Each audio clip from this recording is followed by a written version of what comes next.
जय जोहार, नमस्कार संगवारी हो। स्वागत है आप सभी का छत्तीसगढ़िया न्यूज चैनल में। आइए जानते हैं छत्तीसगढ़ की 10 महत्वपूर्ण काम की खबर जो आपके लिए जान लेना जरूरी है। जिसमें आज की पहली बड़ी खबर, आज़ादी के 75 वर्ष पूरे होने पर केंद्र सरकार आज़ादी का अमृत महोत्सव मना रही है।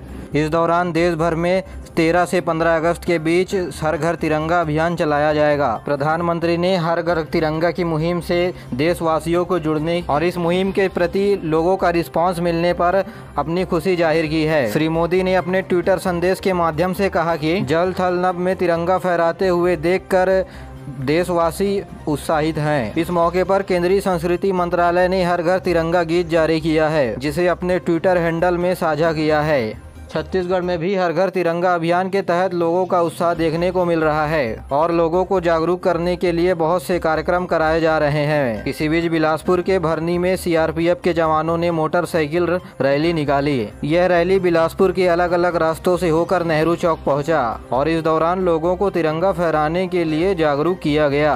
बेमेतरा जिले में स्कूल में पढ़ने वाले बच्चे तथा आम इंसानों ने तिरंगा यात्रा निकाला। तो वहीं पिंडरा में भी Swami Atmanand English medium school के बच्चों के माध्यम से शहर में तिरंगा यात्रा निकाला गया। वहीं रायपुर गुढ़ियारी में विधायक विकास उपाध्याय के नेतृत्व में विकास रैली आयोजित की गई। उन्होंने बताया कि इस यात्रा के दौरान स्वतंत्रता सेनानियों की कहानियों को जन जन तक पहुँचाना है।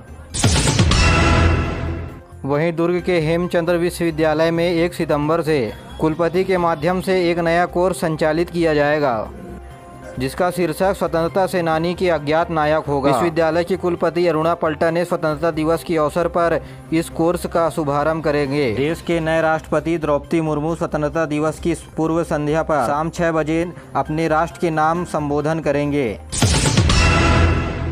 डाक के माध्यम से पिछले 10 दिनों में राष्ट्रीय ध्वज 1 करोड़ से अधिक खरीदा गया है। हर घर तिरंगा अभियान में 1.5 लाख डाकघरों के माध्यम से यह काम को पूरा किया गया है। डाक विभाग की ओर से एक तिरंगे के लिए 25 रुपए का शुल्क लिया जा रहा है और डाकघर के माध्यम से तिरंगा की बिक्री 15 अगस्त तक होगा। प्रदेश के लोग तिरंगे के साथ सेल्फी लेकर के सोशल साइट पर अपलोड कर सकते हैं। प्रदेश में स्वतंत्रता दिवस देशभक्ति और उत्साह के साथ मनाया जाएगा। रायपुर के पुलिस परेड ग्राउंड में राज्य स्तरीय स्वतंत्रता दिवस मनाया जाएगा। मुख्यमंत्री भूपेश बघेल 15 अगस्त को सुबह 9 बजे झंडा फहरा करके परेड की सलामी लेंगे। परेड का पूर्ण रूप से रिहर्सल पुलिस परेड ग्राउंड में किया जा रहा है। 15 अगस्त के दिन परेड ग्राउंड में 13 टुकड़ियों के द्वारा मार्च पार्ट किया जाएगा और 43 पुलिस कर्मियों को पदक अलंकरण से सम्मानित किया जाएगा। दिल्ली राजहरा रावाघाट जगदलपुर परियोजना में रायपुर से अंतागढ़ और अंतागढ़ से दिल्ली राजहरा रेल लाइन पर मेमू लोकल की सुविधा को अंतागढ़ तक बढ़ा दिया गया है। कांकेर सांसद मोहन मंडावी ने मेमू पैसेंजर ट्रेन की शुरुआत की। इस मौके पर सांसद ने कहा कि केवटी अंतागढ़ रेल लाइन का विकास होने पर क्षेत्र का विकास हो सकेगा। अंतागढ़ अब रायपुर से दुर्ग होते हुए सीधा रेल सेवा से जुड़ गया है। यह ट्रेन दोपहर को 1:35 पर अंतागढ़ से रवाना होकर के शाम को 4:40 पर दुर्ग पहुंचेगी। साथ ही रायपुर से सुबह 9 बजे निकलकर दोपहर 1:30 बजे अंतागढ़ पहुंचेगी। भारतीय जनता पार्टी के नवीन प्रदेश अध्यक्ष सांसद अरुण साव के रायपुर पहुंचने पर पार्टी के पदाधिकारी और कार्यकर्ताओं ने उनका स्वागत किया। इसके बाद भाजपा युवा मोर्चा की बाइक रैली के साथ श्री अरुण साव का काफिला रायपुर के भाजपा कार्यालय की ओर निकला। इस दौरान जगह जगह कार्यकर्ताओं की ओर से उनका स्वागत किया गया। पिछले 1-2 दिनों में बहुत से जिलों में भारी बारिश के चलते नदी नाले उफान पर हैं। गांव से मुख्य मार्ग में आने जाने वाले लोगों का रास्ता बाधित हो गया है। कुछ एक गांव का संपर्क जिला मुख्यालय से टूट गया है। बिलासपुर के गोपनी नाला में नहाने के लिए गए हुए 3 बालक बह गए। इनमें से 2 बालक तैर करके अपनी जान बचाई और तीसरे की तलाश जारी है। तो वहीं बेमेतरा में सुरही आप और शिवनाथ नदी के जलस्तर बढ़ने के चलते नदी के किनारे वाले क्षेत्रों में पानी का जलस्तर बढ़ गया है। ग्राम पचपैया में 2 दर्जन मकानों में बाढ़ का पानी घुस गया है। प्रदेश में लोक अदालत का संचालन किया जा रहा है। इसी कड़ी के दुर्ग जिले के जिला सत्र न्यायालय में हजारों केसों का आपसी सहमति से निराकरण किया गया। इस दौरान 34 खंडपीठों के समक्ष 8000 मामले की सुनवाई करने के लिए केस को रखा गया था। इधर कोरिया जिले के बैकुंठपुर में भी राष्ट्रीय जिला लोक अदालत का कार्यक्रम आयोजित किया गया। इस दौरान भूमि विवाद, पारिवारिक विवाद, चेक बाउंस जैसे अपराध के मामले की सुनवाई की गई। आपको बता दें कि लोक अदालत में ऐसे मामले रखे जाते हैं जहां दोनों पक्षों की सहमति से प्रकरण का निराकरण हो सकता है। धमतरी जिले में 174 परिवहन मालिक है जो परिवहन विभाग को टैक्स नहीं दिए हैं। ऐसे में 2 करोड़ रुपए का टैक्स पटाने के लिए एक मुफ्त योजना का लाभ उठाते हुए परिवहन मालिकों को नोटिस जारी किया गया है। दरअसल एक मुफ्त निपटान योजना के तहत जुर्माने की राशि में वाहन मालिकों को छूट दी जाएगी, जिसके तहत मासिक और त्रैमासिक कर देने वाले वाहन मालिकों को 1 अप्रैल 2013 से 1 अप्रैल 2018 तक की लंबित जुर्माने की राशि को नहीं लिया जाएगा। हालांकि इस पर लगे हुए कर पर ब्याज की राशि का भुगतान करना होगा। बिलासपुर रेलवे में आज़ादी की अमृत महोत्सव की शुरुआत हो चुकी है। ऐसे में south east central railway Bilaspur zone तिरंगे के रंग में रंगा दिखाई दे रहा है। यात्रियों में देश प्रेम का जज्बा जगाने के लिए ट्रेन की इंजनों को भी तिरंगामय कर दिया गया है। साथ ही बोगियों में भी आज़ादी का अमृत महोत्सव का टैग लगाकर ट्रेनों को संचालित किया जा रहा है। वहीं प्लेटफॉर्म पर सेल्फी पॉइंट तिरंगे के साथ बनाया गया। यहां प्लेटफॉर्म से लेकर ट्रेनों तक आज़ादी के उत्सव की झलक दिखाई दे रही है।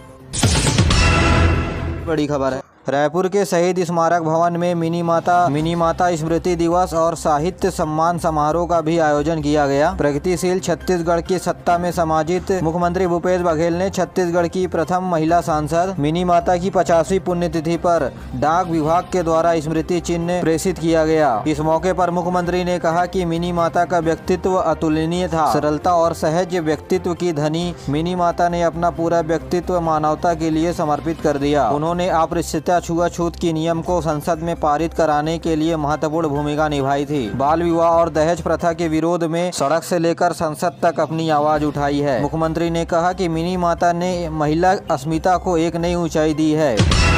सावन पूर्णिमा के अवसर पर रायपुर के बलबीर सिंह जुनेजा स्टेडियम में गोंडी धर्म संस्कृति संरक्षण समिति के द्वारा राष्ट्रीय भोजली महोत्सव का आयोजन किया गया। इस महोत्सव में राज्यपाल अनुसुईया उइके भी शामिल हुई। कार्यक्रम के अवसर पर राज्यपाल को सम्मान स्वरूप छत्तीसगढ़ी आभूषण पहनाए गए। इस अवसर पर राज्यपाल ने भोजली माता और बड़ा देव की पूजा अर्चना कर प्रदेश की सुख समृद्धि और खुशहाली की कामना की। भोजली महोत्सव को संबोधित करते हुए राज्यपाल ने कहा कि आज यहाँ विभिन्न राज्यों के लोग भोजली तिहार के अवसर पर मौजूद हुए हैं। इतनी बड़ी संख्या में लोगों का एकजुट होकर के त्योहार मनाना दर्शाता है कि जनजातीय समाज में भोजली पर्व का कितना महत्व है। राज्यपाल ने कहा कि भोजली माता से लोग हरियाली और अच्छी फसल की कामना करते हैं। भोजली आदि काल से चली आ रही परंपरा की संस्कृति लोगों से जुड़ी हुई है। मूलतः अन्न माता और प्रकृति की सेवा है। वहीं राज्यपाल अनुसुईया उइके ने अमृत महोत्सव के तहत हर घर तिरंगा अभियान को जागरूक बनाने के लिए तिरंगा फहराकर राष्ट्र को सम्मानित किया। लोगों से घर घर में राष्ट्र ध्वज लगाने का आह्वान भी किया। भोजली महोत्सव के दौरान विभिन्न राज्यों से आए हुए युवाओं ने भोजली के साथ संस्कृति का भी प्रदर्शन किया। प्रदेश में कुछ दिनों से हो रही बारिश के चलते कई नदी नाले उफान पर हैं। वहीं राज्य की निचली बस्ती में पानी भरने के कारण लोगों को विभिन्न समस्याओं का सामना करना पड़ रहा है। कबीरधाम जिले में भी भयंकर बारिश से कई नदी नाले खतरे के निशान से ऊपर बह रहे हैं। प्रशासन ने निचली बस्ती और स्थानीय क्षेत्रों में रहने वाले लोगों के लिए अलर्ट जारी किया है। प्रदेश में रुक रुक कर के हो रही तेज बारिश के चलते विभिन्न खेत खलियान और सामान्य सड़क जलमग्न हो चुका है। वहीं दूरस्थ क्षेत्र में जिला मुख्यालय से गांव का संपर्क भी कट चुका है। इसके अलावा कवर्धा जबलपुर बिलासपुर मार्ग अवरुद्ध हो चुका है। बारिश के चलते जिला प्रशासन ने नदी किनारे रहने वाले लोगों को अलर्ट जारी किया है। वहीं नदी किनारे SDRF की टीम की भी ड्यूटी लगाई गई है। सगरी नदी का भी जल स्तर काफी बढ़ गया है। वहीं प्रदेश के अन्य जिलों में भी बारिश के चलते बाढ़ की स्थिति बनी हुई है। हालांकि कुछ इलाकों में बारिश की गतिविधि कम होने पर लोगों को राहत मिली है। मौसम विभाग ने प्रदेश के कुछ इलाकों में अगले 24 घंटे के दौरान हल्की से मध्यम बारिश होने की आशंका जताई है। आज़ादी के अमृत महोत्सव के तहत छत्तीसगढ़ में भी हर घर तिरंगा अभियान चलाया जा रहा है। इसके तहत ग्रामीण क्षेत्रों में तिरंगा रैली निकाली जा रही है। रैली के माध्यम से हर घर में हर घर तिरंगा अभियान की मुहिम में शामिल होने के लिए जागरूक किया जा रहा है। इसके तहत दुर्ग जिले के बटरेल गाँव में तिरंगा यात्रा निकाली गई। तिरंगा रैली में मुख्य रूप से सांसद विजय बघेल शामिल हुए और लोगों से घरों में तिरंगा झंडा फहराने की अपील की। सांसद श्री बघेल ने कहा कि तिरंगा हमारे देश का गौरव है और इस अभियान में सभी लोगों को शामिल होना चाहिए। तो वहीं आज़ादी के बाद बस्तर क्षेत्र के ग्रामीणों ने पहली बार देखा तिरंगा, कहा नहीं जानते थे राष्ट्र ध्वज क्या है। बस्तर के कुछ इलाकों को नक्सलगढ़ कहा जाता था, यहाँ पर नक्सली की ही चलती थी, राष्ट्र ध्वज फहराने पर पाबंदी था। स्वतंत्रता दिवस और गणतंत्र दिवस के अवसर पर यहाँ काले झंडे फहराए जाते थे। इन इलाकों में सीआरपीएफ के जवान हर घर तिरंगा मुहिम के साथ दाखिल हुए। पहली बार ग्रामीणों को तिरंगा देखकर इसका आज़ादी और शहीदों का महत्व बता रहे हैं।